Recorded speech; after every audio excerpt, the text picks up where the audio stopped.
The name of the story is Cats and Roosters. Once upon a time in Africa, roosters ruled cats. The cats worked hard all day and at night they had to bring all they had gathered for the roosters. They would take all the food for himself and for the other roosters. The roosters loved to eat ants. Thus every cat had a purse hung round its neck, which it filled with ants for the king of roosters. The cats did not like the situation. They want to get rid themselves of the king so that the food they gathered through hard work and great difficulty would be their own.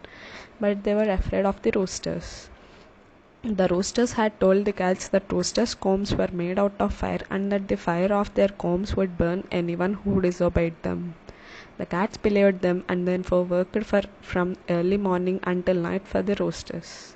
One night, the fire on the house of Mrs. Cat went out. She told her kitten Fluffy to bring some fire from Mr. Rooster's house.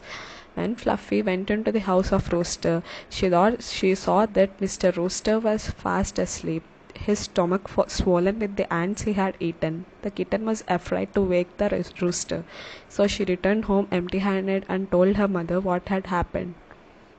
Mrs. Cat said, "Now that the rooster is asleep, gather some dry twigs and place them near his comb. As soon as the twigs catch fire, bring them home." Fluffy gathered some dry twigs and took them to the rooster's house. He was still asleep. Fluffy fearfully put the dry twigs near the rooster's comb, but it was no use. The twigs did not catch fire.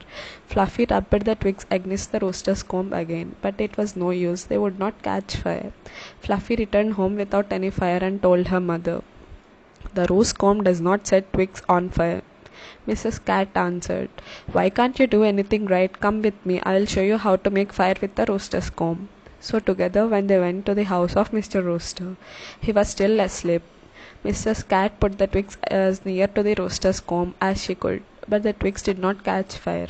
Then, shaking with fear, she put her paw near the rooster's comb and gently touched it. To her surprise, the comb was not hot, it was very cold, and it was just red colored. As soon as Mrs. Cat realized that the roosters had lied to the cats about their combs, she joyfully went out and told the other cats about the roosters' tricks. From that day on, the cats no longer worked for the roosters. At first, the king of the roosters became very angry and said to the cat, "I will burn all of your houses if you do not work for me." But the cat said, "Your comb is not made of fire, it is just the color of fire. We touched it when you were asleep, you lied to us." When the king of roosters found that the cats knew that he had lied to them, he ran away. Now whenever roosters see a cat, they scurry away. Because of this very day they are afraid of cats. The moral of this story is treat everyone equally and be friendly with everyone. Don't lie to anyone.